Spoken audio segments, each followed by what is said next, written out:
Well, hello there, Applebites. This is your Applebite, Writ Ralph, talking to you straight from our show here, the Writ show where you and I and you get creative, have fun, and geek out.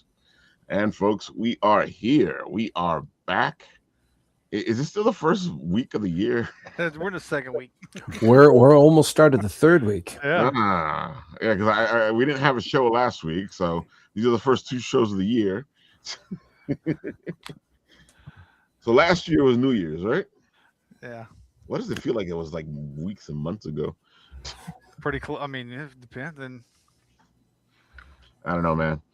It's only been like 2 weeks into the year, and I feel like we've been in this year for a while. Well, up here we've had some very dramatic swings of temperature.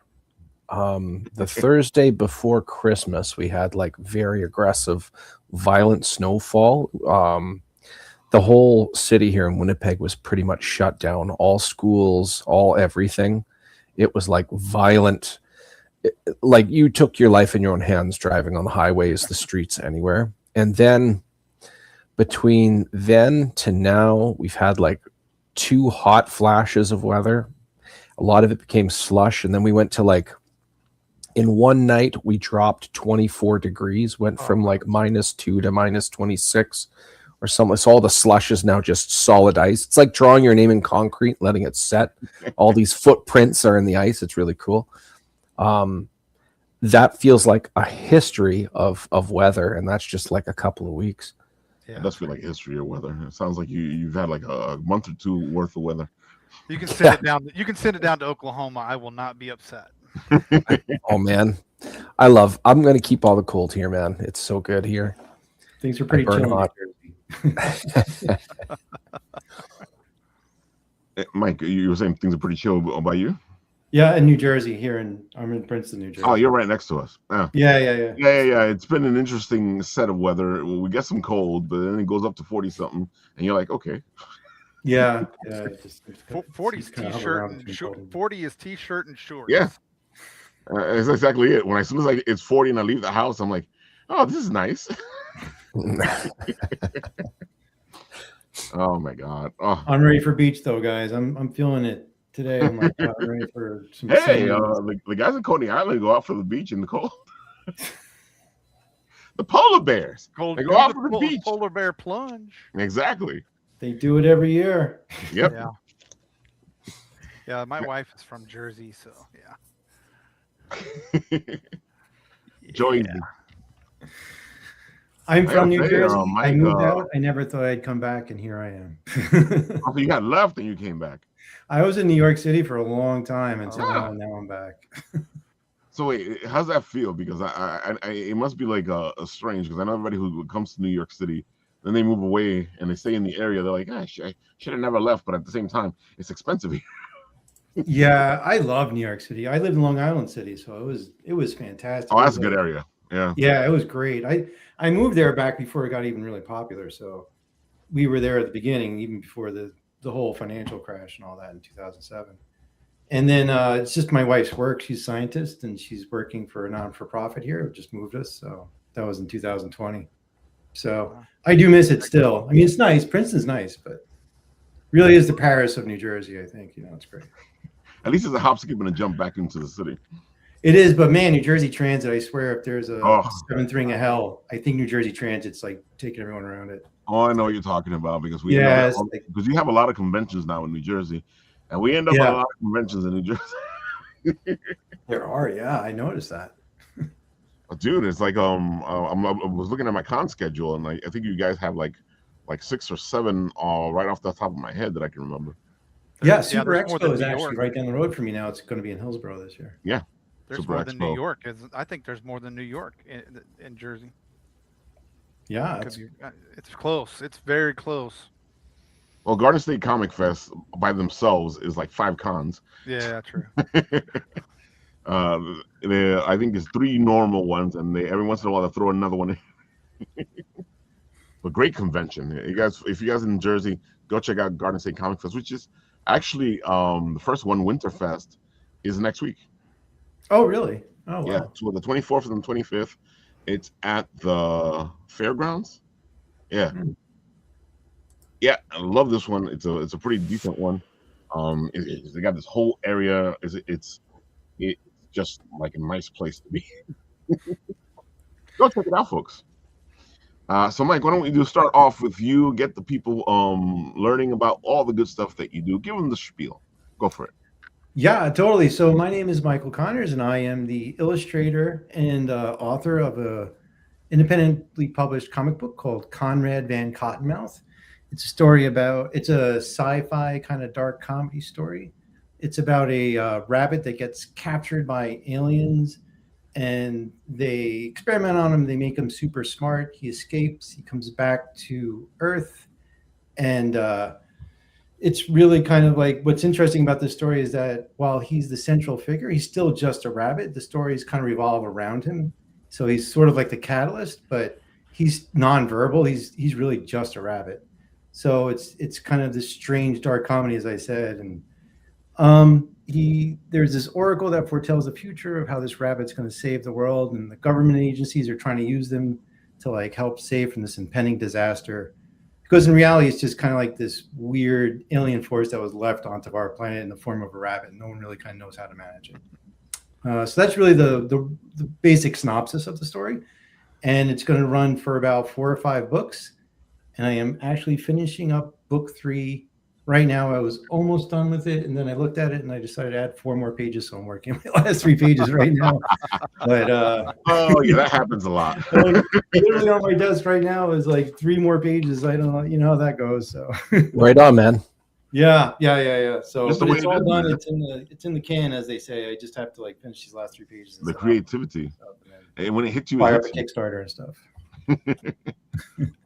I gotta say, your website is cool because I'm scrolling and this is all happening.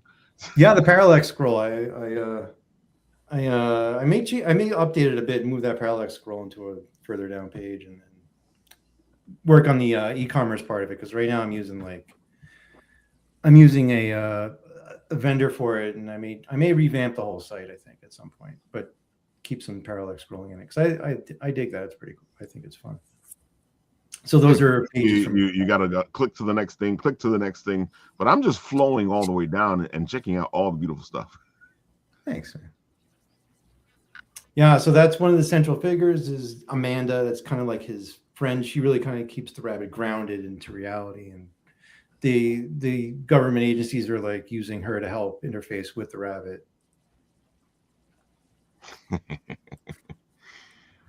Sounds like the government is a bunch of trouble. So I kind of portray them as like just incompetent, you know, like trying to figure out how to manage. That sounds about right. Yeah. You know, like they're already incompetent, but with a rabbit, they're even more incompetent. Like a Superman, they don't even know what to do with that. I gotta say, watching our government from the past couple of presidents, I think if a bunny showed up and was all this, they wouldn't know what to do with themselves.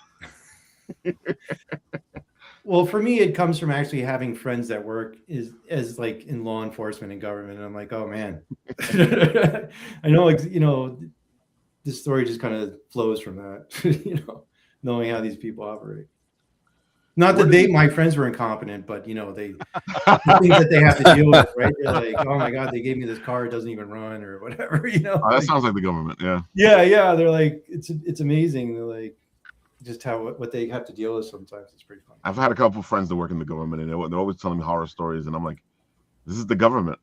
But it always reminds me of back in the 80s and 90s when you hear the stories about a toilet costing $10,000. Yeah. Yeah. Yeah. It's like the toilet cost $10,000. Yep, the toilet cost $10,000. It was made out of ivory or something. Ivory seats with gold trim. So where does the story come from? Because it's interesting to me, you know, it's not that you're a common story. It's not like it's an anthropomorphic bunny. It's just a regular bunny. Yeah, he's just sort of a presence in this weird, sort of ridiculous story of like what's happening around him. And it's really more the aliens that came here and they used it as like their vacation. I don't want to give too much away, but the backstory is that the aliens were here and they used it as their vacation Earth as like like Ancient Aliens, but they saw it more as like Club Med or Aliens. something. And then they left like a power plant here and forgot about it. It's like Chernobyl, and then they didn't really care. And then so now we have to kind of figure out how to turn it back on or something. So that's why they're using the rabbit, because the rabbit's really kind of like their technology. It sounds like something the government would do. The rabbit will save us. I gotta say, so you're the artist and the writer for all this, right? Correct. Yes. Oh, well, see, now I can check. I was on a show last night. I was like, I've never met somebody that does the art and the writing. So now, check that off. I finally have met one. That's fantastic. Yeah, the art looks good. Thanks. Yeah, I have very limited budget and resources, so I'm really kind of just doing it all. The only thing I kind of, is like editing. I rely on some friends and whatever online tools I could find to help run it through and spell check and stuff. Yeah. I really should have an editor, but I'm like relying on the help of friends and stuff. Isn't that what we always do? We're always like, we should have an editor. You were saying, Dash? I say I trust Grammarly. I don't know. Me and Grammarly have a fight all the time. Oh, me too. That's why fix stuff that it shouldn't fix. Are you sure you want to sound like? Yes, that's exactly what I want to sound like. It sounds toxic. It sounds angry. I am toxic and angry. Yeah, we have I have a toxic relationship with my Grammarly, but no, I get, yeah, I would love to have an editor, but yeah, so I kind of rely on a couple of other set of eyes that I have a friend that's an English teacher as well that can kind of run through it with me as well, so which is nice. Oh, that's awesome. Yeah. Yeah, I have a friend I have a couple of friends who are in the business, so I send it to them. And there's also a local comic book group here in Princeton, so they meet every Wednesday. Nice. Yeah. The great people. So I tell people all the time that there's things that you can use out there. I know we're all on a budget, but if you really look into it, you'll find things that can help you out.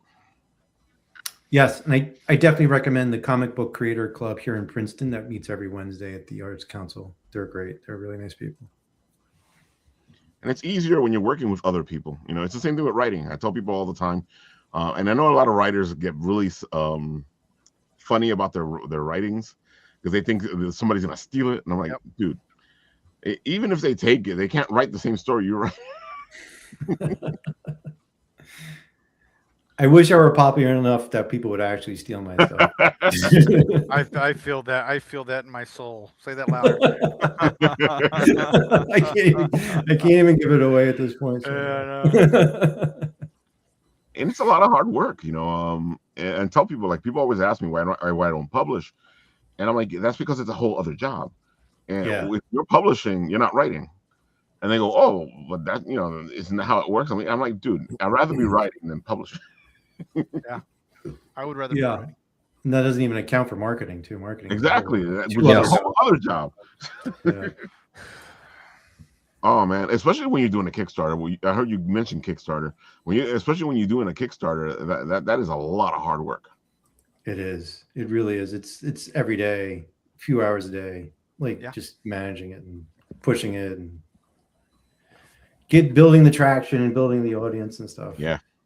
This idea was supposed to be just a one-off like graphic novel, because I have so far about 150 pages for it, but I have it starting from scratch, from zero. So I'm trying to build the audience, is why I segmented it into comic books to try and get it to build the audience. But it's just taking so long at this point. I don't know if that was a bad idea or not. I don't know. Maybe you guys have thoughts about that. I do know from what you're saying, is that a lot of people say that the bigger book is the easier or better one to sell. And I sit there and I watch a lot of projects come through here. And I'm like, no, none of this is easy. Yeah. No, and sometimes you gotta break it apart so you can actually get it out there. Well, yeah, that's what we were talking about last night. Is like, we're talking. I'm a prose writer. You guys are comic writers, and I think it's easier for me because you guys are breaking it down almost. in a script like for a Ah. movie. So you got to go a lot. There's more. Talking to DM on a lot of his stuff. It's amazing the depth that you guys go into, and so I feel like it's a lot easier for me than to.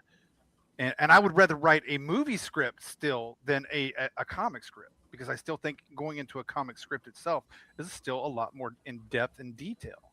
There's a trade-off. There's a trade-off. You're Is there? absolutely right. To quote Todd McFarlane, he said when he drew Amazing Spider-Man and he wasn't the writer, he says every story would be like 40,000 aliens invading Central Park, and every citizen of Manhattan is watching. And I've got to draw all of that. And then on the flip side, he says if it was my way, which eventually it was, and he did his own, just Spider-Man, it was like two guys fighting in a dark cave. Now, with that said, sometimes in my case, I have a lot of liberties where I can leave things up to the artist's impression and flair. I don't have to go hyper into detail. But on the flip side, I got to be careful with that, because if I don't give enough detail, it might be interpreted the wrong way. Right. But one of the nice things that I like on your side is that even though you have to paint the imagery more in a lot of cases, I guess sometimes not, but what you want the reader to know, you're stating, if that makes sense. Yeah. There's definitely trade-offs there. It's very interesting hearing from writers of different mediums. Oh yeah, I'm scared to do what you guys do. I was talking about that. I was like, I'm scared, not because I'm afraid I'll fail, but I'm just, like you said, you might give too much, or you might not give enough, and I'm sure it works itself out. Like probably with Michael, you're your artist and your writer, so you've already got your vision, but it still has to be a little bit difficult, right, Michael? I mean, is it to convey at times? So I feel like I'll have a terrible answer for this, because I'm not a writer, and I just kind of got into this as a comic book artist, and just one day was fooling around on the Reddit thread and showed stuff, and people liked it, and then the story kind of spawned from there. Right. And I think I work in a very unusual manner where I work out the story in my head and thumbnail sketches, and then just kind of lay the text next to it. Yeah. So it's not a conventional way of working, and it seems to work for me, but so yeah, I don't really have a good answer for you. That's actually a really good answer. Really good answer. No, I think it's a solid answer. Usually the person who is the artist and the writer, they do have a middleman they're kind of bypassing. But even then, you mentioned the thumbnail sketches. Well, I have to work with that dynamic, but here's the script, and then in this case, my guy Victor Medina, he draws out the storyboard and then gives it back to me, and it's all not quite as basic as Stickman, but it's just the rough, just what's the skeleton of the whole thing going to look, the impressions, the viewpoints, everything. Mm-hmm. Hello there, Angel. And I have to look at it. It's a little bit of a challenge, because I have to look at the Stickman impressions, then go back to the script, and then look back at it, and then internalize it. And yeah, I see where it's going. Let's see what happens. And then there's still 2 more steps with him. He pencils it all out and makes it just beautiful. And then when I look it over again, assuming there's no like random things, oh, hey, you know what? I didn't catch this before. And then he inks it. And the ink is the final part before it goes to colorist. Right. And then again, there's still dynamics there. So colorist, okay, here's what's happening in this page with these panels. Well, it's outside. Okay, is it day or night? That's going to change the lighting. That completely changes what the colorist is going to do. And usually I give it general. Okay, it's daytime. These things are happening. I want the light sources to be focused on these 1 or 2 things. So if you can spot those out, let your imagination go wild after that. If you have a good colorist, usually, even if it isn't how you want it to go exactly, you'll look at it and be like, you know what, that's awesome. Let's do it. And then after that, you have the letterer. And the letterer, who said this? I think it was Phil Russert. He said, if you have a good letterer, you should never notice it. The only time you notice a letterer's quality is when it's not there, like if something is crappily done. Yeah. When you're writing a book, it's all you. So there's a lot of that bypassed. But at the same time, there's times when talent has surpassed what I expected. So it was a combination of skills. It's a trade-off, you know? It is. Yeah. It completely is. Because I know where you're coming from, Michael, because I have to, and just like Ray said, sometimes we have to sit there and do our drawings. Yes. Because, that's the only way to show off what the story's doing. Yes. And another thing was, for me, I actually have an online D&D platform. I use Roll20, and I actually have characters and I move them around. So I have an idea of what viewpoints would make sense as opposed to the characters looking shuffled in between panels kind of thing.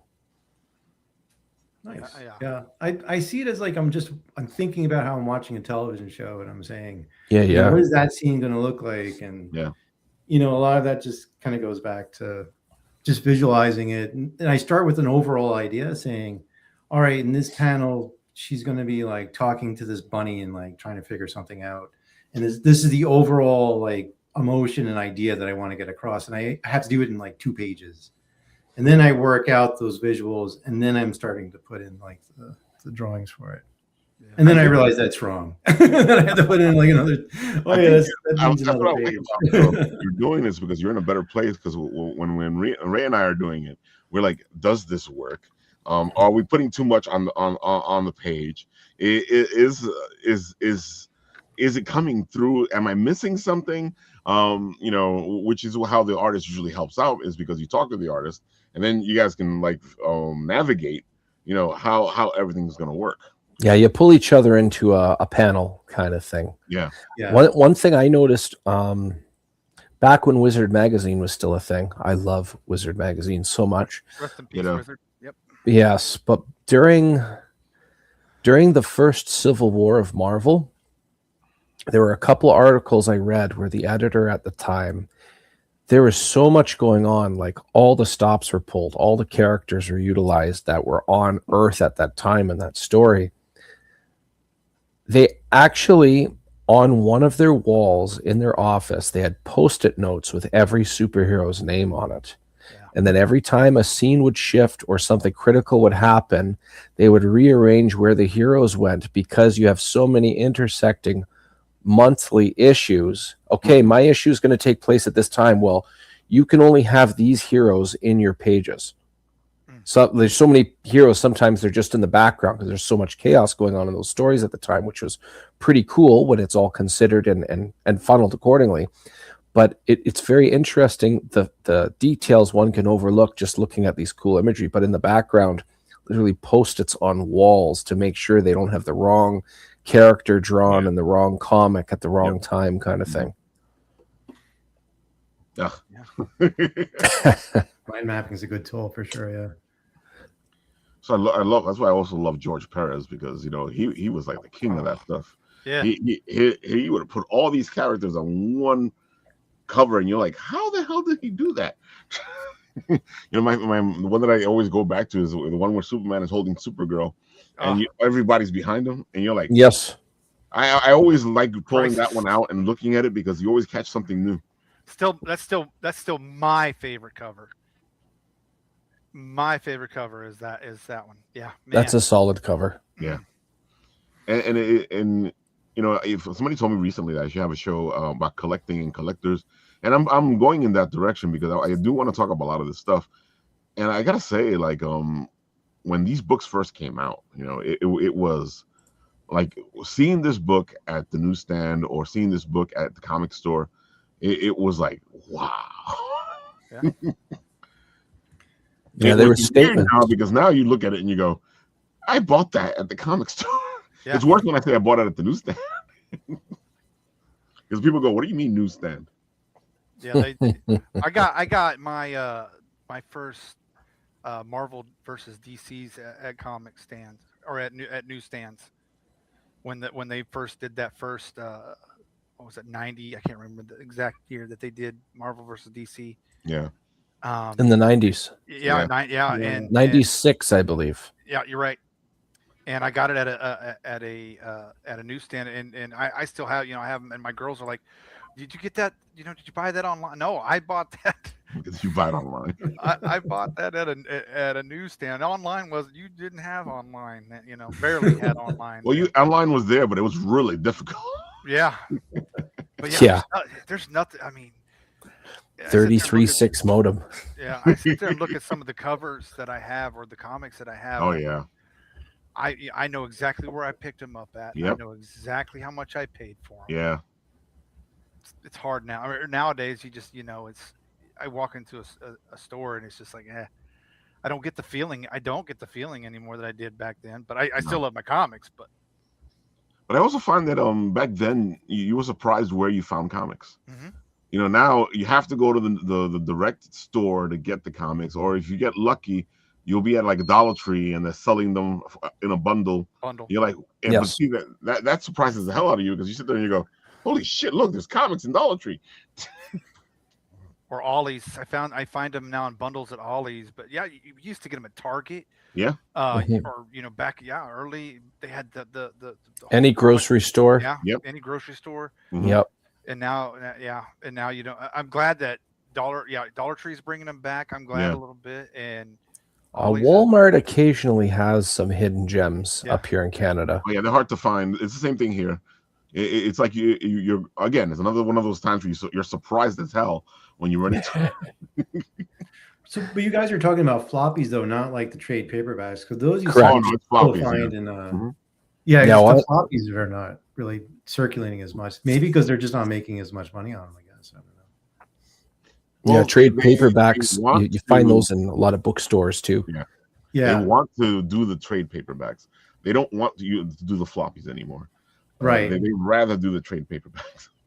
right, because those you'll still find everywhere, like Target and Oh, yeah. Costco and everywhere else. Yeah, it's just the floppies, I And, won't- I know there's a bunch of people out there going floppies. Who buys floppies? This guy.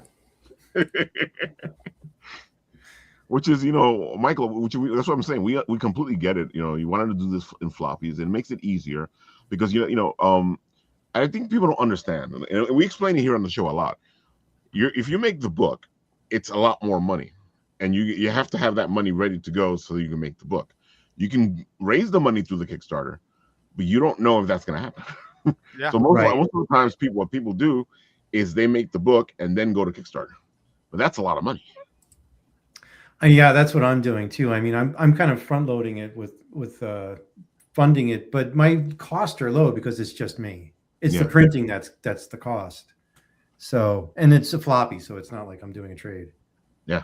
So that's a bit easier for me, but I'm still losing money though. Oh, You definitely. know? Well, we tell No. people all the time, nobody's making money, folks. They're just trying to make the next book happen. Come on. yeah. It's definitely a passion project at the moment. But I'm audience building, right? So it takes time. That's So the way. it's- That's I gotta It is say, an when we investment. were at Extravacon, it was interesting to watch all the people come and check out the books. I know that when I went over, you had a father and son, and they were like all over you about the book. Yeah. Stravacon was awesome. I had a great time there. That was super fun in Long Island. It was my first time there. So yeah. Yeah, folks, if You you guys missed may it, not know, but people from New Jersey and Long Island, they're like this close to each other. And they have no idea about each other because New York I City's agree. like right in the middle. So it might as well be like on another planet because people from New Jersey, like, I don't know anything about Long Island. And then if you're in Long Island, you never go to New Jersey. So No. it's like it's pretty funny. It wasn't until I moved to New York City that I actually started spending more time in Long Island. I was like, oh, this place is great. speaking of a lot of events, a lot of cons, Long Island has like blossomed and blew up with the amount of cons that happen out there as well. Oh yeah. Oh well, I'll have to definitely look into it then for sure. Yeah, I think they're, if I'm remembering off the top of my head right now, I can think of 10 cons in Long Island, and I'm thinking about the schedule that I'm looking at for the coming year, and it was like, oh, you're going to be in Long Island a lot, Ralph. I'm like, oh, you're going to be in Jersey a lot, Ralph. I love going to cons. Cons are awesome. I hadn't been since I was a kid, and since I started doing this and just kind of getting back into it, you know, because I kind of just fell off the radar with comics for a while, and then I started working on this and researching more and getting into it. Then I started going back to cons, and I realized that they're just super fun. Like, it's great energy, lots of fun people, lots of really nice people. It's always interesting, especially now with the cosplay there. Really Although it's changed a bit from what I remember, it's not as comic centric as they used to be, and now it's more Agreed. toys. It's more about everything else. Yeah, but you're gonna pick up a lot more of your audience at con. So I Yeah. feel like you'll start getting your regulars, especially if you're in that same area and they all go to the same cons. They'll follow you. right. Yeah, no, it's I think it is a critical tool for building an audience and stuff. Oh, dude, yeah, Get it it's one out. of the best places to show off your book, for people to see your book, and most of the times, especially if you have multiple issues, um, most people will pick up the first issue of your book right there at the con. Yep. Very cool. Yeah, and Long Island's a good one. Jersey, like I said, the ones in Jersey have been really good. Super Expo, and I gotta check out the Garden State one. Unfortunately, that aligned with the Extravagant, so I wasn't able to do them both. So Yeah, I think because I think I went to both. Yeah, I went to both. So I was one day at one and the next day at the other. oh man, yeah, that's not an easy drive either. That's No, that was a lot of work.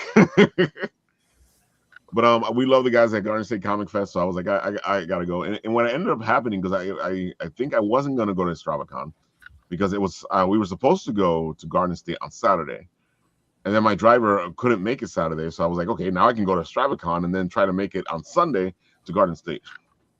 wow. And you're in New York City? Yeah, Brooklyn boy. Okay. Where in New York City are you? Brooklyn boy. Oh, no kidding. Where in Brooklyn? We are East New York. Yeah. Oh, East New York. Okay, sure. Mm-hmm. I lived right by the Barclays for a little bit before it was Barclays Center. Like Oh yeah. Prospect Heights. Oh yeah. Now everybody loves being down there at Barclays. Well, it was pre-Bark. It was before they sort of kicked me out. Like they didn't, but my landlord was like, "We're selling whatever." That's probably because of Barclay. Yeah. It's like I can make more money Yeah. now that Barclay's here. You're from Welcome Back Cotter area, then, right? Yeah, he was east, right? Was he the Bronx? Or no, he was the Bronx, wasn't he? Yeah, He was the Bronx, I think. Yeah. Yeah, I think Cotter was the Bronx. Cotter. Yeah, you're right. Cotter. Man, that brings back memories. Oh, that's yeah. still my favorite show on TV. Horseshack, he had that laugh.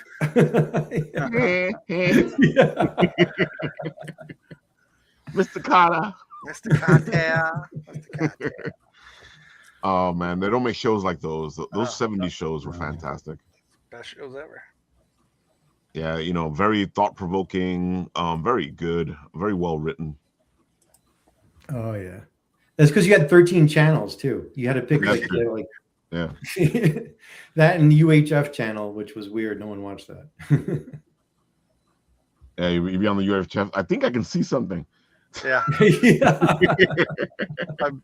On a good night, I could pick up Alice or something like that. Yeah, exactly. Oh, yeah, Kiss My Grits. That's right. Kiss my grits. As you can see, folks, we're all old fogies and geeking out. This is the 10X hour for sure. Yeah. Show my age. I like showing my age. I gotta say, Dash, I really like your content. I appreciate that. You like I've tried doing what you do, and I don't have the attention span. It's a job in itself sometimes.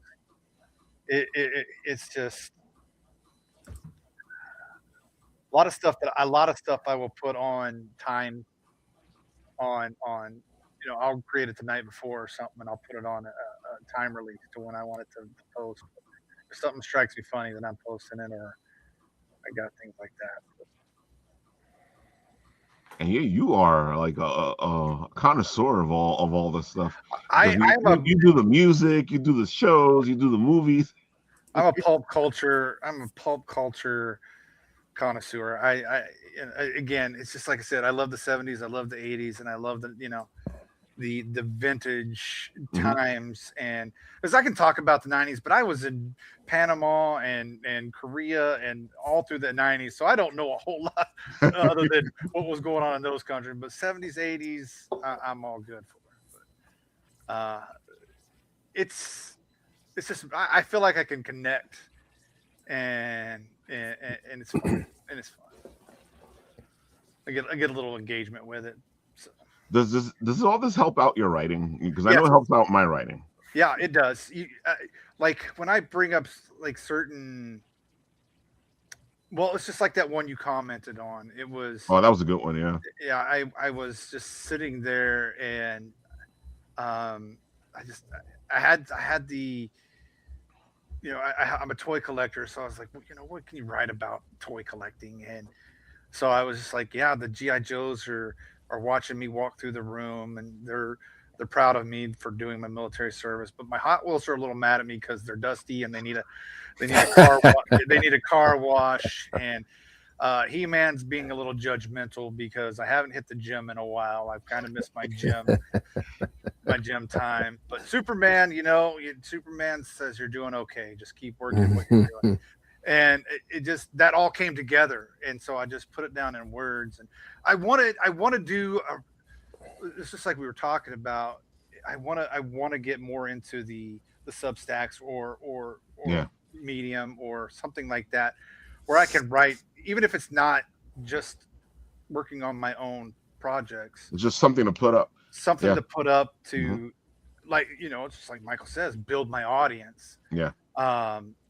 Because Angel says He-Man should be judging. He's definitely depends on which one we're talking. Yeah, depends, but you just want to build your audience. Yeah. And I like to write all over. When I'm writing my books, I'm going to stay in I say I'm going to stay in a certain genre for the most part. I'm going to stay in the Western, sci-fi-ish, horror stuff. This is what I feel comfortable with. But with those, I can kind of go outside the box. Yeah. A little bit to show that I'm not just a in the box person. I can go and write a song, or I can go and write just a funny little witty thing about my toys staring at me and judging me. And so I'm putting them on Facebook to, and people see them, great. If they don't see them, it's still fine. I'm putting out my emotions right there, or my words, and it's fine. But I am thinking about doing the Substack and Medium and those things like we were talking about today. I gotta say, like, when the problem with Facebook, and it's the major problem with Facebook, is that you post something, and because Facebook and its algorithm need you to be paying so people can see stuff, a lot of your stuff just goes just sits there. Yeah. And I think it's funny though that I'll put up, because I've done like you, I'll put up a story, and what happens is like all of a sudden now the algorithm goes, we don't know what you're talking about. Yeah, we're not showing anything. And then something stupid that I put up gets like tons of views, and I'm like, dude, I wanted them to look at that, not that. Yeah, I want you to look at my writing, not that I fell off a curb and broke my wrist. That's not what I want you to see. But no, it's I like it. I posted that a couple days. You came in, you saw it. That's good. And that's good enough for me. I somebody saw it, and I'm happy because I had this. I'm the same way. Like, I feel like as long as like one person at least sees it, you're like, okay. Yeah. I had that talk with my wife. She's like, when I wrote my first one, when I wrote my nonfiction, she's like, what's your goal? And I was like, I just want to write. I just want to put it out there. If people read it, they read it. If they don't, they don't. And I felt that way with all my books. I don't obsess about the sales numbers or what I'm making on it. It's just, if 10 people have my book, 10 people, that's 10 people that have my book and are reading reading my thoughts, and I'm good with that. I gotta say, you're speaking a lot of truths, but I have to say, folks out there, you read one of our pieces, you read one of our comics, you read one of our things. say something about it. Yeah, that I do. That I do agree with. Yes. Just leave me a nice little, or leave me. I'll take negative criticism. I'm fine with that. Exactly. I don't care if you hated it, but just tell me why you hated it, so I can become a better writer. And this is my baby, hybrids. Oh, I love talking about this one. This one again. This was my second fiction book. My first one was Hell Comes to Texas, but this one, um, I think I love it because it was my daughters were a part of it as well. And again, it started off as a school. I homeschool, and it started off as a school project. We were doing hybrid animals, and it was their art day. And hopefully, like I was telling them guys last night, hopefully my daughter's following your guys' footsteps and become comic writers or artists and things, and do things for that, because they take after their mom. I can write my wife and their mother can draw like no tomorrow, but it's just, I think I felt so good about this one. Plus this part of me, because it's got military background in it. It's a military group, so I could put a lot of me in this book, if you will. And it just turned out so well for me. And I love the cover art. Daniel, I always say his name wrong. Daniel Amelie and Valerie Ike did the art and the coloring for me. And the cover, it expresses it so well. But I took the animals that they drew and made them mean. I love that teamwork, man. Yeah, great job, girls. Now I just took your creation and made them mean. But this is the Gorigator on the front, and the second one I'm working on probably be out in 2027. But a part of it came too because we were watching Jurassic Park, and I'm like, what if they're really, because a lot of people are like, John Hammond's evil. He said he brought kids and everybody to this island with dinosaurs. I was like, but what really if there really was an evil John Hammond looking to create a park and they found this hybrid, but this world is fantastical, and it's from the minds of babes, and in a way, because they love they love to draw different animals together. They even want me to put the mermacorn in the next book. So they'll watch out for mermacorns, mermaids and unicorns. Mermaids and unicorns. I like it. Yeah, but writing prose is. I mean, I could always tell a good story. I could always tell a good story, but I was always creating. Even in the military, I was creating, but I never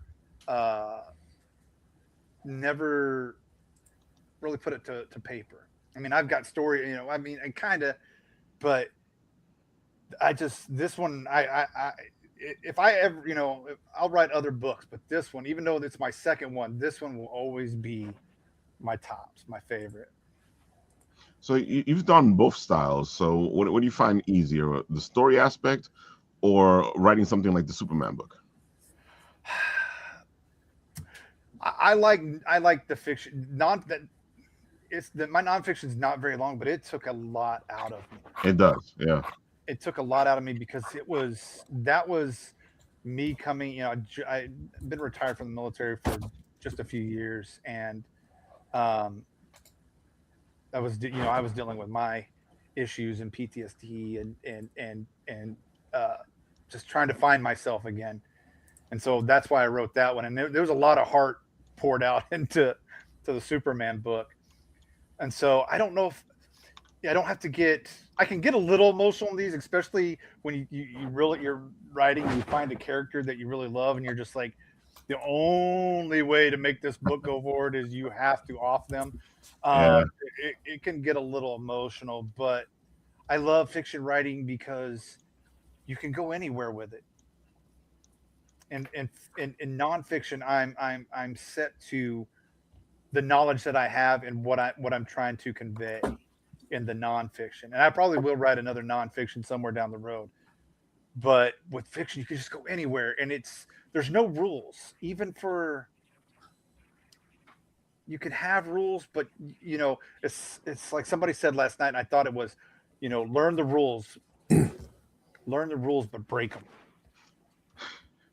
I Learn the agree. rules, but you can break them. And I got a giant uh, alternate Earth somewhere under in the forest and mountains of Yellowstone Park.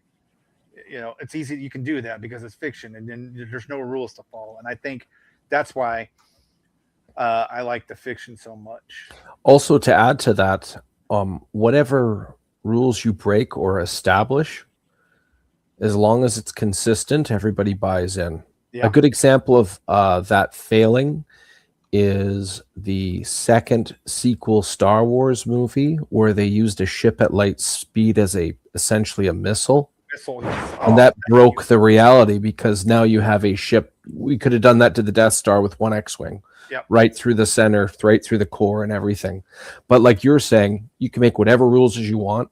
Everybody could replace their ears with a new set of arms. As long as it's consistent, everybody will buy them when they read it. Yeah. I agree with that. That's a good caveat. Yeah, you don't want to break the rules that you already broke. You want to, if you're breaking them, stay with the one. Yeah, whatever you make, as long as it's consistent, doesn't matter if it's believable. It's fiction, so it counts. As long as you won't break your own world, you're fine. If you break your own world, and people will call you up on it, right away. They'll just like they did right there with Lucas. They'll go like, "Wait a minute." Yeah. I mean, and I think that was one of the biggest downfalls of that movie. That and Mary Poppins Leia kind of Leia Poppins. Leia Poppins. But she was like a popsicle just floating through space. I resign my powers as a Jedi. Now watch me do something you've never seen Obi-Wan Kenobi do. Flying through the cold of space. So, but I think there's just so much enjoyment you get out of writing the fiction part too. You're going to get, sure, my nonfiction had a lot of people congratulating me and things like that, but my fictions have really had people, I didn't know you could write, you can write a nonfiction and it feels like it's just, I can still be creative with it in a nonfiction aspect, but with I'd rather hear, I didn't know you could write like that, or man, I love your world building, or those are the things that you want to, what I want to hear. It's like, it's just like when I read your guys' comics, it's amazing, especially, when I got to read DMs and seeing his world, because we talked about it when one of the first times I got him on my show, we're talking about it, but to finally see it. Yeah. And to see what he got to play, or the characters that he played with, was fantastic because he knows them. And that's what I like about another thing about writing fiction, because I can get to know my characters. Like I can almost talk to Archer from Hybrids and know what he's thinking, or because I'm the one thinking it. But you kind of know where I'm going with that. I know where you're going with that, because they don't shut up. They just keep talking. Yeah, they do. They keep. They never shut up. Are you coming back to write me more? Leave me alone. So, I love. That's what I love about it. And then, it's fantastical. I want to see other worlds. I can see Earth all day long. When I look out the window, I'm seeing Earth. I want to see mystical worlds. I want to see, Michael. I want to see a bunny rabbit that can help the government shut their mouths. And but that's cool. That's what you want to see.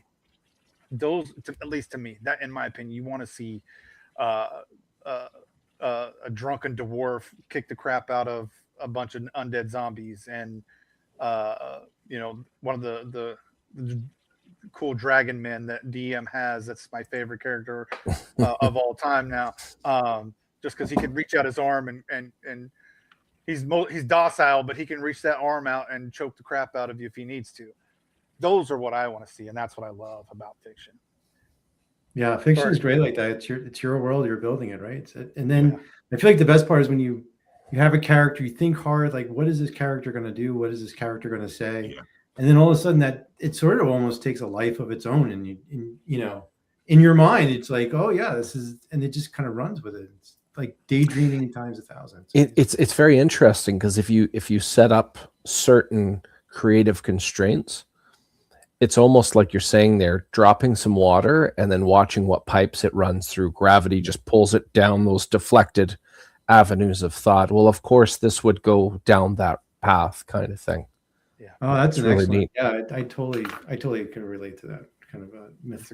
And I am not kidding. There's times where these characters they won't shut up. They want to tell their story. They want you to tell their story. And it's an interesting thing to have these characters roaming around your head, especially the more charismatic characters that tend to like have a life of their own.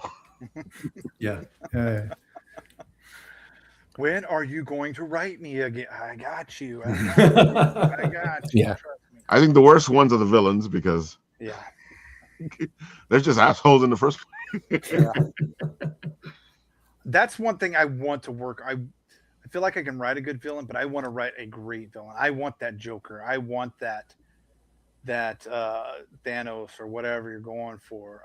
I want to feel that. I feel like I got good, but I'm waiting for that great. And I think in my next Hybrids book you'll see that. I feel that's how I feel about it. Anyways, Is there a strong antagonist in this current one? there is a hint of you have an antagonist in the first one, but he's just the puppet really in the grand scheme of things. There's a guy, I don't want to give too much away, but there's one chapter. If you kind of skim that chapter, you're going to miss the man in the you're going to miss the man in the shadows, and so he rears his ugly head at the most opportune times, but you don't know it.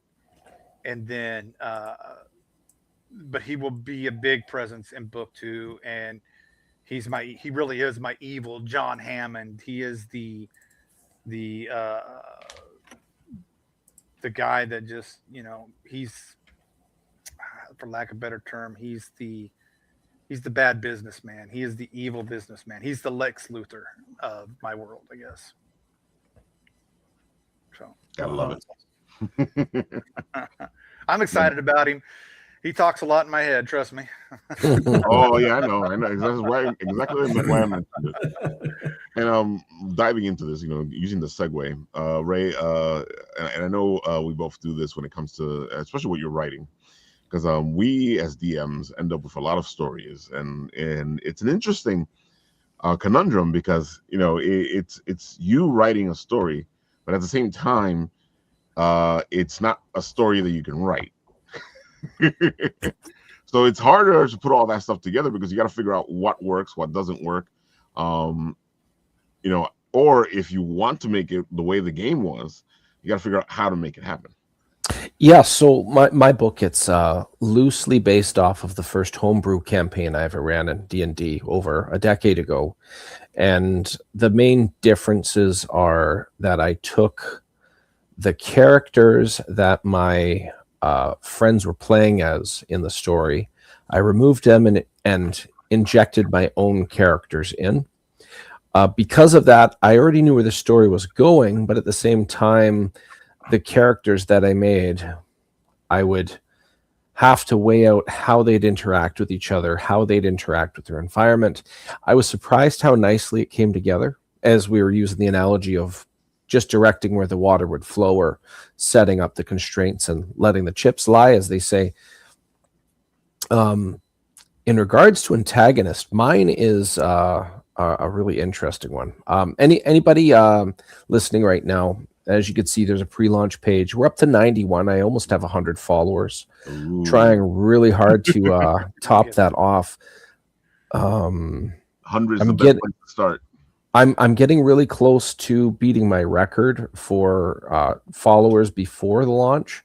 My best so far is 112, Nice. And that was from collecting followers from January until April. It's not even February yet. I seem to have a good exponential following that is repeat coming into this, so I've got some good optimism on this. But anyways, are you okay if I share a couple images here? They're not all the same as last time. I was waiting for you to. You are the the sultan of segues. How's that? Yeah, after a while you figure it out. The sultan of segues. You had a good segue for me there. Okay, so some of these I showed last time, so I'm going to kind of glaze over them. Victor Medina, who's my interior artist. My Where's my guy? Victor's great. This was his warm-up for drawing the interiors for issue 2. Dude, every time you say that, it bugs me out because you sit there and go, "This is the warm-up." Yes, exactly. I was so impressed. I'm like, I want this to be the main cover for number 3. It's a statement. Yeah. I love all the characters, how they're played out. I love all the effects, the imagery, the placement. Victor just did an excellent job. The next one I want to show off, if I have the window open, this one, which I showed last time, drawn by Harv Salteras, who's known for drawing Dan Ketch version of Ghost Rider from the 90s. Also, John Romita Jr.'s Spider-Man. Dan colored all of that. This is the main antagonist. This is the first time anybody publicly has seen anything of where the source of all these issues are coming from. It's just one image, so it leaves a lot to the imagination, and this little elf has a lot of splaining to do, as one fella said many decades ago. I like what you did on your site where you have the wand or the staff sparkling. It's so cool. Oh, yes. I looked up green smoke and I saw that. If you go back to that and look closely, ignore the moving green. You'll actually see a black portal right in the middle of it, and it's flickering white and black. It's hidden, and I'm like, it's kind of hidden. I'm going to leave that because people will go back and look at it if I point it out. I'm going to say, you just told me to do this, and I'm going to go back, and I'm still going to look at what I'm looking at. Because I think you made it too sparkly. Yeah, it's... I was really happy with that. I used Dracula music, which seems very fitting. Very fitting. I almost used the monologue from Michael Jackson's Thriller, but I decided not to. I almost did it, but that would have been great. Yes, I think it would have been, but I just I'll stick to this. 2 more images. This one's done by he goes by the alias of Pog's Art. This is going to be a glow-in-the-dark image. Dan Kemp's going to color it. The background's going to be all darkness. The only things that are going to be glowing are the hands, the eyes, and the Madcaps logo behind. I think that's going to look excellent. Yeah. This guy has a huge following out in the Philippines. He has on every social media platform I've seen of his stuff, he has over 175,000 followers. And I feel very fortunate to get a hold of this guy. I think Chasgo looks really good. He's a very careful individual, always keeping his true appearance concealed. This is the 3rd act, and there's no room for running or hiding, and I wanted him to kind of look like he wasn't. So I think... Is that going to be a cover? Yes. Oh, yes, that's glow in the dark. That's the one I'm getting. That's the one I'm getting. You might have either you're going to get more than one, or you might have a hard time picking. Fish Lee has one finished for me. We're not showing it yet. Oh, you're just throwing names now. Yeah. Oh yes, lava foil cover. We've got I've got one tribute cover. I'm not going to say what the tribute is for. I will say it's not tributing another comic cover. That's been done aplenty. All the power to all the people that do that stuff. I wanted to try something a little different. That's done by Jenna Stark in New York. She is the only person to do one cover for all 3 issues. Nice. So probably on the Kickstarter, I'm going to have the Jenna Stark collection. So you could just buy it in a bundle. It already sounds interesting. The Jenna Stark. Yes, exactly. She's the one that did Sarlacc stained glass cover. I had a feeling you were going to say that. A foil one. And she also did... Yes, she also did the one of Dunanini, the first one in the painterly style, where he just blasted that tree to pieces.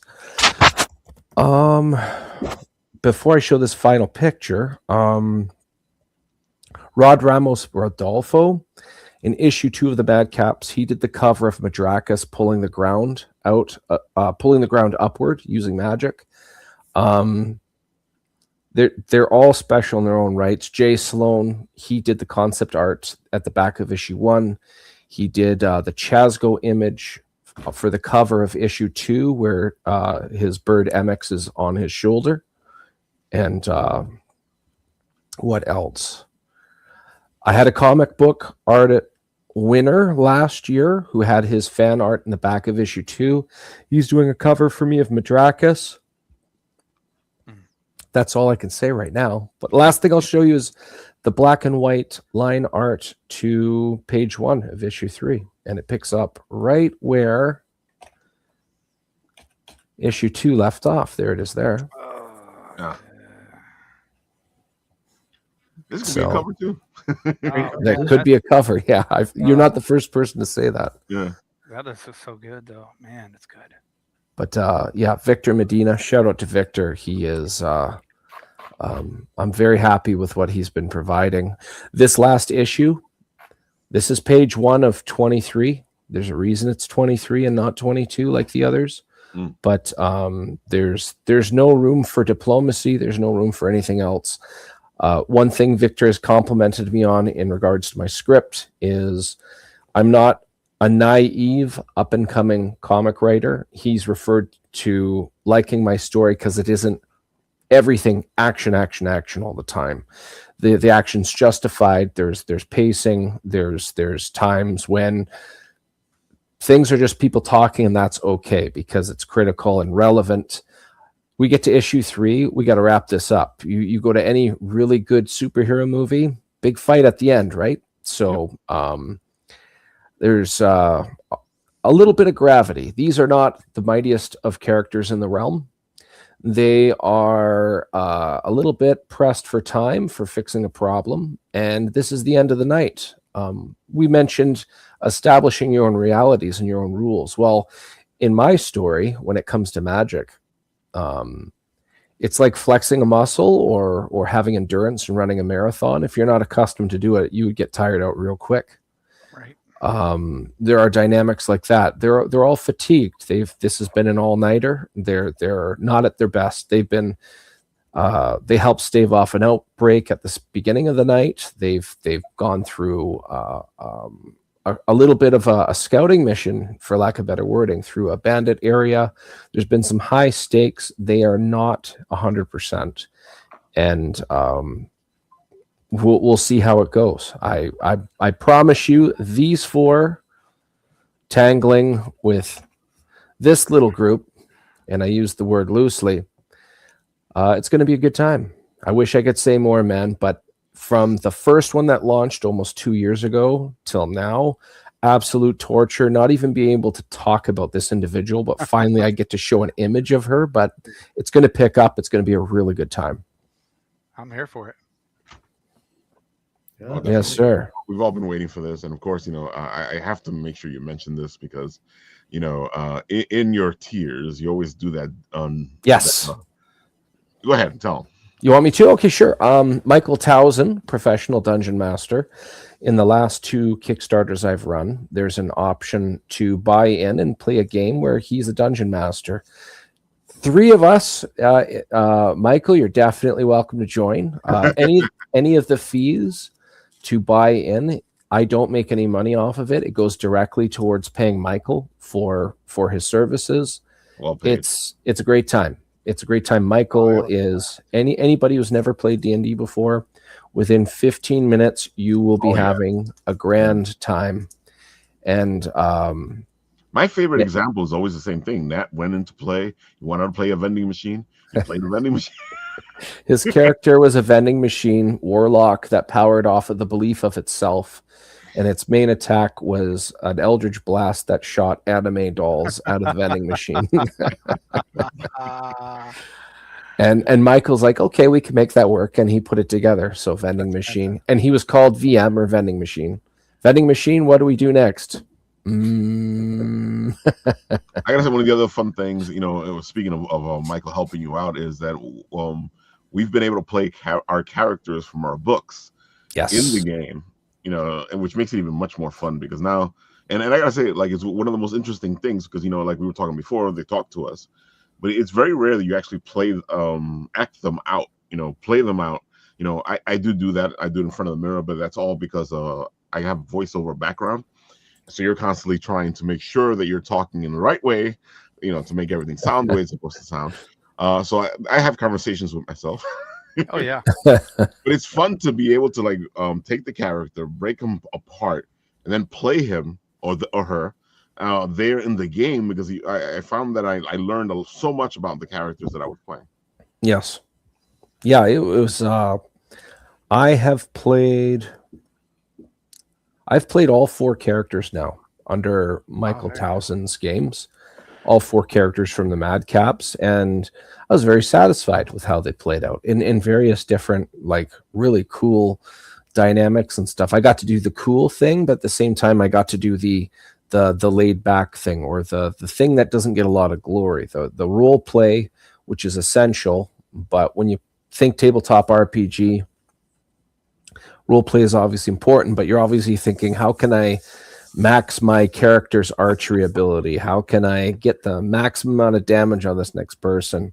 As opposed to, maybe we should just give them the horse and not try and steal it. You know, okay, conflict resolved, not one punch was thrown. Those are like the most interesting moments to me. You know, I know people like doing the battles and the fights and stuff, but I always, as a DM especially, if my group comes in and they're able to pull something off, like talk somebody out of something that should be impossible, I always sit there going, damn, how the fuck did you guys pull that? Yes, that's exactly right. Oh man, yeah. Sometimes if anytime I've been a dungeon master, there's been times where I've been broken, and I mean that in a good way. So the one example, okay, there's going to be a big fight. Somehow they talk their way through it. Like, wow, I'm not even mad. This destroyed like 2 hours of prep, but that's perfectly fine. Let's do this. See where this goes. Yeah, because sometimes they go in there and they really get into their characters and they really play them, and they dive deep into this and they convince you as the DM that this is the way it should go, and you're like, okay, you guys got it. Sold. Yeah. So one of my favorites that I ever did, I had very little prep because of how I set up. I invited 6 people to play, and I had pre-made characters for them. And so they were, and this is not reflecting reality. I'm going to use the word politician, so please keep it in the realm of fiction. But anyways, every one of them was a politician, and they had to decide where an artifact was going to be moved in the city.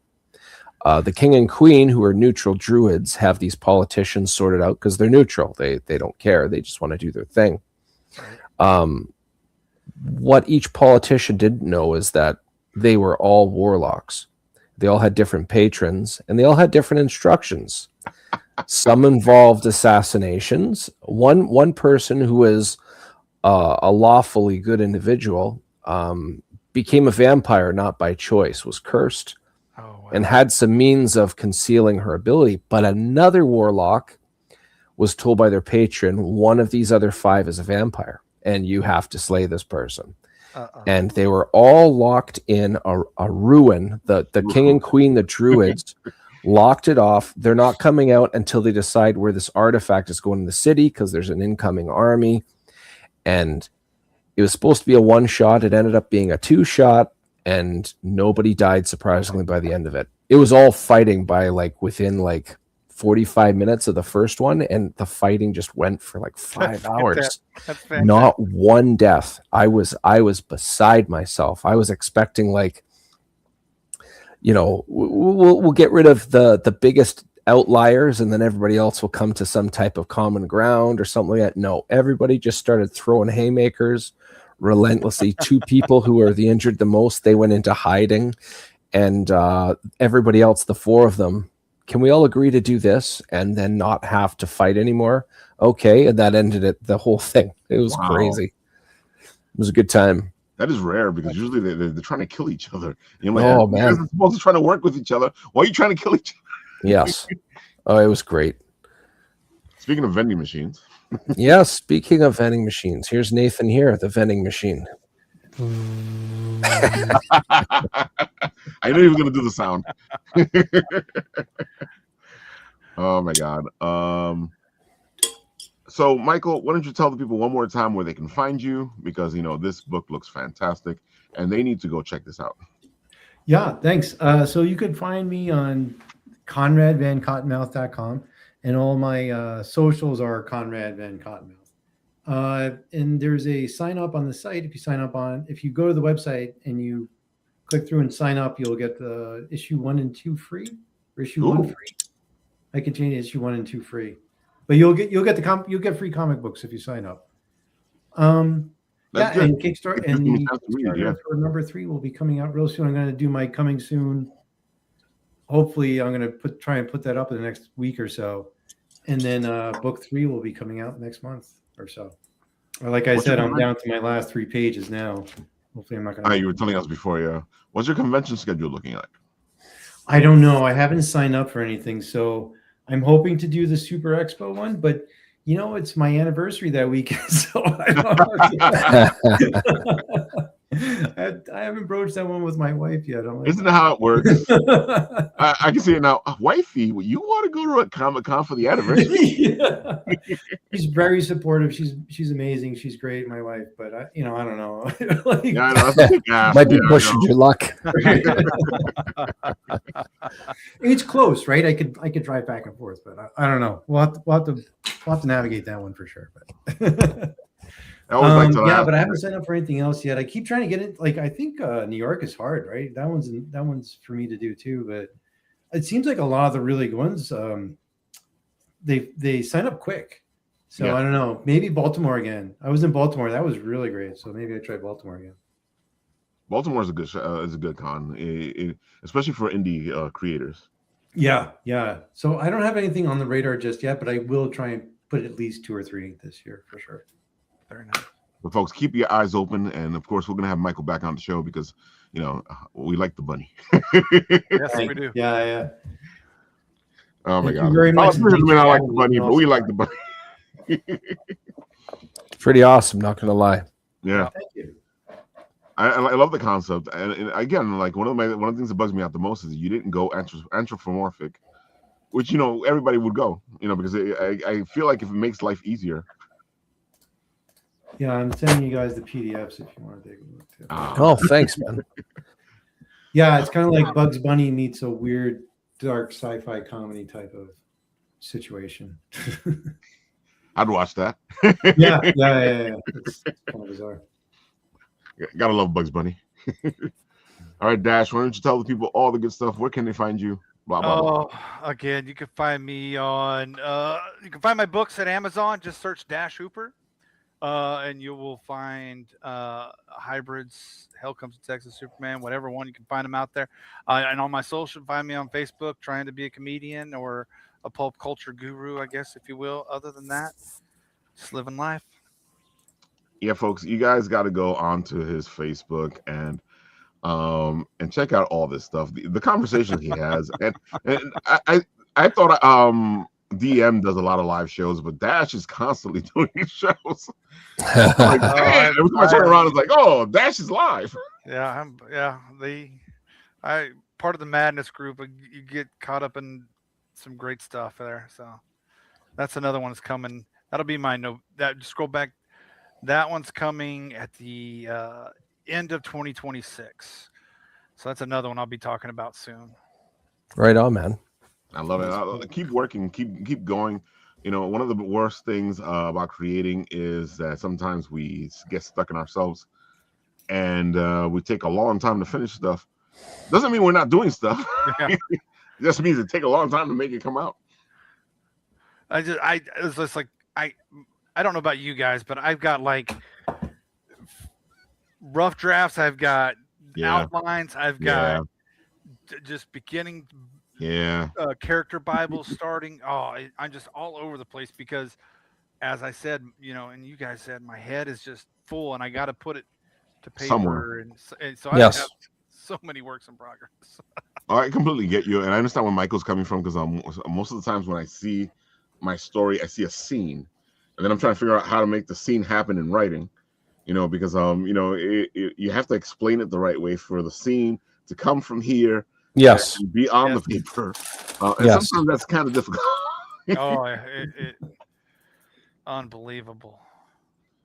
And I was gonna say is, dude, I am amazed, and I know that you give the disclaimers and everything, that your pages aren't more arguments. Yeah. Well, they know me. They know I don't. I just. They know me. I will just say that they know me. I will. Just, That's don't good come though. That don't means they come. respect you. Don't come to argue. Come to Enjoy, have fun. yeah. Come to enjoy and have fun. I like the fact that you bring stuff up, like I don't remember the last time I even thought about Armed and Dangerous. Oh, I am such a movie connoisseur. Uh, I, People ask me what is your my day starts. As you can see, it's 11 o'clock here in Oklahoma. I'll be in bed soon. I'll be up with my wife goes to work. I'll make my coffee, teach the girls, write. I don't know where I find the time, but I do. Trust me. I watch movies.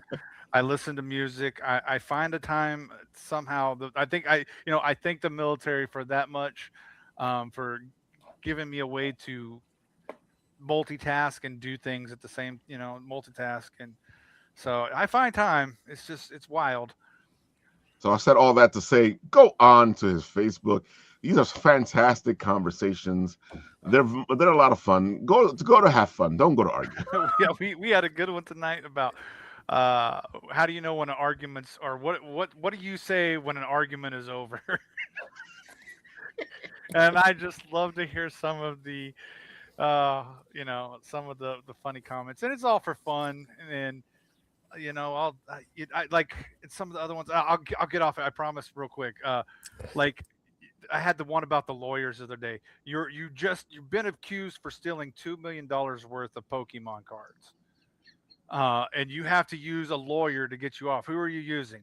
Are you using, Vinny from My Cousin Vinny? Are you I using remember Elle this, yeah. Woods? Are you using Matlock? Old Andy Griffith? Are you going to use Better Call Saul? I give some very Definitely Saul Goodman. definitely. That's what I went with. But I give you some wild ones because I know there's other great lawyers out there, but you got to find those wild picks that you want.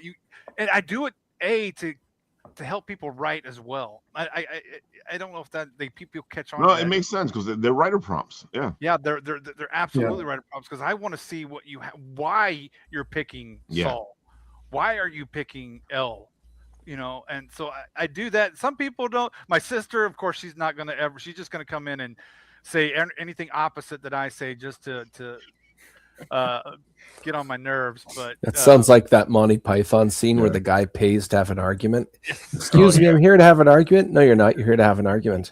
That's what I said. No, you didn't. That's your sister. Yes, that is my. But I do that to get people to see how they feel, and some people catch on, some don't, and so that's okay. As soon as I see Dash's stuff, if I'm feeling in one of my silly moods, I'll jump in. I'll say something really strange and go off. And I know Dash is sitting there going, "What?" Oh no, I get the laughs. I do. When you post, I chuckle and I put my laugh emoji, and I just sometimes there's people say something and I'm left speechless because it's so good, or I'm just like, where did that come from? I'm just gonna leave that alone and just let it. It's not that I dislike what you said.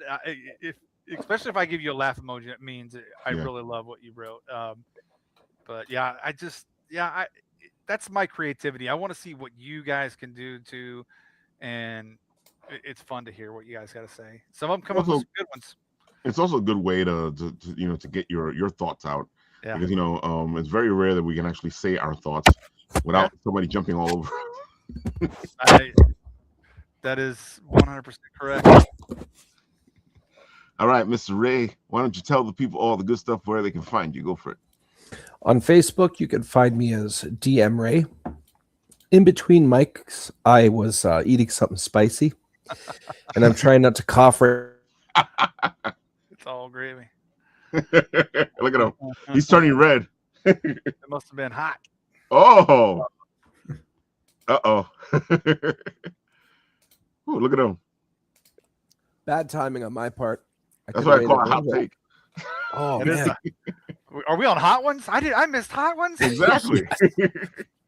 So you can find me on Facebook as DM Ray. DM is short for Dungeon Master. I think my voice is starting to come back a bit.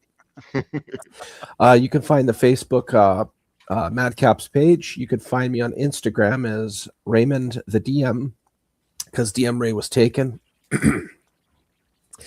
And lastly, and if anything, most importantly, this pre-launch page, if you click on follow, it is an effortless, it costs you nothing, and you would be helping out the algorithm in the favor of the project.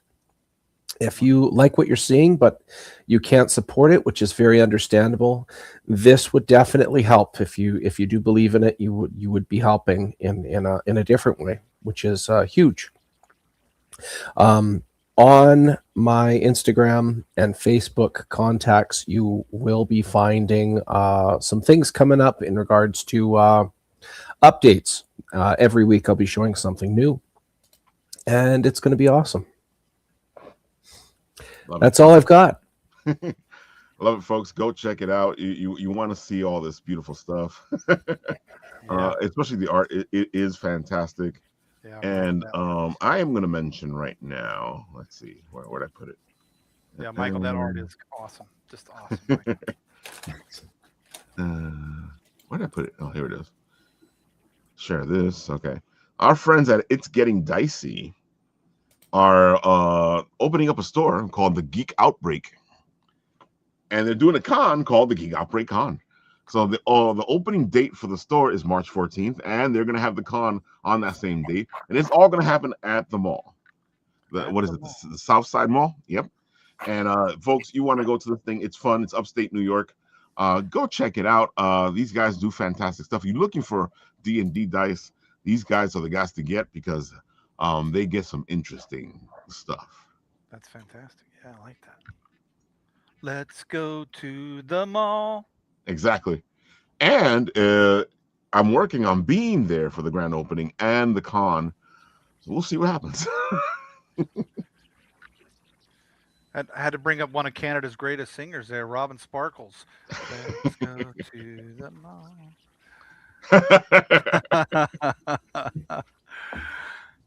You can never get away from doing a How I Met Your Mother shot there. Yes. I say, folks, hope you've loved the show. All these beautiful people have beautiful projects going on. Go see them when you can. And if you can, go support them. Either do a follow, which just doesn't cost anything. Buy a book, because, it helps out. And give some feedback. That helps out a lot. Anything else from you guys before we go? Yes, sir. Happy New Year. That's it, man. Happy New Year. Yeah, it's the Happy New Year. That's right. Yeah, That's all I've got. 26. Happy New Year's, folks. I'm hoping you enjoyed all this. We will be back Monday at 7:30 p.m. Eastern Time for Apple Bites. At least I think we will. So things keep going around. We'll see what happens. It's Martin Luther King Day. If it happens, it happens. If it doesn't, it doesn't. We'll see. Because sometimes people don't tell me what's going on. It'll be a 12:30 show. And of course, next week on Wednesday at 10:30 p.m. Eastern Time, we will do the Written Writ all over again. Join us. Cool. We're heading off into Garden State Comic Fest, which will be the weekend of the 24th and the 25th. It's Winterfest. It's in New Jersey. It's at the fairgrounds. Folks, if you haven't been to a Garden State Comic Fest, go check it out. This one is $10 at the door to get in. So you rarely see that, folks. All right. Ciao, guys. All right, guys. Have a great night. And on the show, when it ends, I do this. Wait, no, that's the other one. Here it goes. I'll press the button, and where it stops, nobody knows.